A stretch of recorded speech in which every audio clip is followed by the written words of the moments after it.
এই খারিজি মাদ্রাসা থেকে পাস করা ছেলে তারাও একটা দিন ভালো ডাক্তার হচ্ছে, মাস্টার হচ্ছে, ইঞ্জিনিয়ারও হচ্ছে। চলবে কিনা? সংবিধান যেখানে অধিকার দিয়েছে, সংখ্যালঘুদের যে অধিকার রয়েছে, সেই সংখ্যালঘুদের অধিকার আপনাকে অধিকার দিয়েছে আমাকে সংবিধান,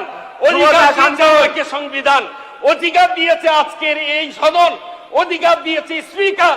আমার বক্তব্য বন্ধ করতে হলে স্পিকার সাহেব বলবেন আমি 1 মিনিটে বন্ধ করব।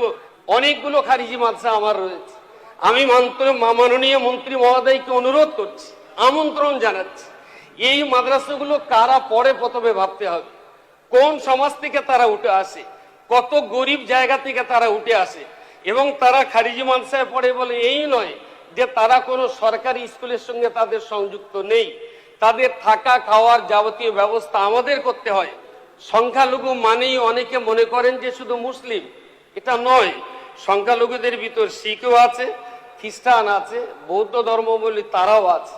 সংখ্যালঘুদের জন্য যতটুকু অতিরিক্ত পাস হয়েছে, আমি মনে করি, আমি বিশ্বাস করি সকলের জন্য সমানভাবে এই অর্থ যাতে খরচ করা হয়, এবং সর্বোপরি উন্নয়নের জন্য, উন্নয়নের চোখ দিয়ে একটু সদিচ্ছা থাকাটার প্রয়োজন বলে আমি সদিচ্ছার দৃষ্টি আকর্ষণ কামনা করছি। মাননীয় স্পিকার, আজকে মাদ্রাসা নিয়ে যে কথাগুলো উঠছে বারবার আমাদের শুনতে হয়। আমি অনুরোধ করছি, খুব বিনয়ের সঙ্গে আপনাদেরকে বলছি, মাদ্রাসা শিক্ষা কোনো নূতন নয়, এটা অনেক প্রাচীন শিক্ষা ব্যবস্থা। পশ্চিমবঙ্গে প্রথমত 2 ধরনের মাদ্রাসা আছে, একটা সরকারি সাহায্যপ্রাপ্ত আর একটা সরকারি সাহায্যপ্রাপ্ত নয়। যেগুলো সরকারি সাহায্যপ্রাপ্ত, এই মাদ্রাসা আবার 2টো ভাগে বিভক্ত আছে, একটা সিনিয়র মাদ্রাসা, একটা হাই মাদ্রাসা। মনে রাখতে হবে এই মাদ্রাসাগুলোর নামই শুধু মাদ্রাসা, একেবারে হাই স্কুলের যাবতীয় সিলেবাস, বাংলা, ইংরাজি, অঙ্ক, ভূগোল, বিজ্ঞান, ইতিহাস, সমস্ত সাবজেক্ট সেখানে পড়ানো হচ্ছে। আর একটা বিষয় যেটা রয়েছে খারিজি মাদ্রাসা। এই খারিজি মাদ্রাসা আমি ব্যক্তিগতভাবে 35,000 বাচ্চার অভিভাবক। আমি অনেকগুলো খারিজি মাদ্রাসা আমার রয়েছে। আমি মাননীয় মন্ত্রী মহোদয়কে অনুরোধ করছি, আমন্ত্রণ জানাচ্ছি, এই মাদ্রাসাগুলো কারা পড়ে প্রথমে ভাবতে হবে। কোন সমাজ থেকে তারা উঠে আসে, কত গরিব জায়গা থেকে তারা উঠে আসে, এবং তারা খারিজি মাদ্রাসায় পড়ে বলে এই নয় যে তারা কোনো সরকারি স্কুলের সঙ্গে তাদের সংযুক্ত নেই। তাদের থাকা খাওয়ার যাবতীয় ব্যবস্থা আমাদের করতে হয়। পাশাপাশি তারা কাছাকাছি কোনো না কোনো প্রাইমারি স্কুল, কোনো না কোনো হাই স্কুল, কোনো না কোনো সিনিয়র মাদ্রাসা, কোনো না কোনো হাই মাদ্রাসার সঙ্গে তাদের অবশ্যই টাই আপ রেখে, অবশ্যই তাদেরকে টাই আপ করেই আপনি জানবেন। এটা কিন্তু এটা বলছেন এখানে মাননীয় স্পিকার সাহেব কিন্তু বলেছেন, যেটা গোটা দুনিয়া দেখছে, লাইভ চলছে। যত চিৎকার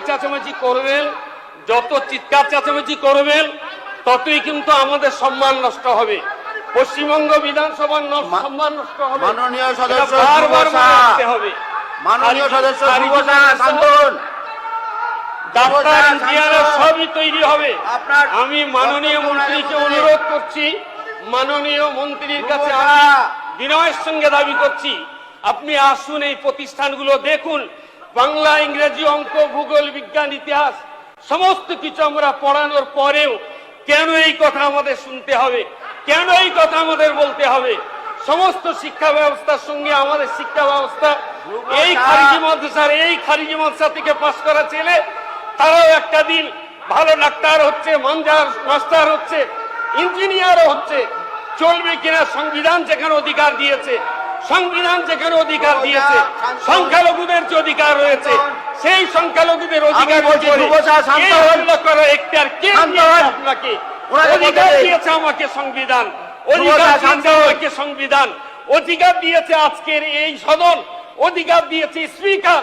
আমার বক্তব্য বন্ধ করতে হলে স্পিকার সাহেব বলবেন আমি 1 মিনিটে বন্ধ করব। স্যার, আপনাকে অনেক অনেক ধন্যবাদ জানিয়ে আমার বক্তব্য আমি শেষ করব।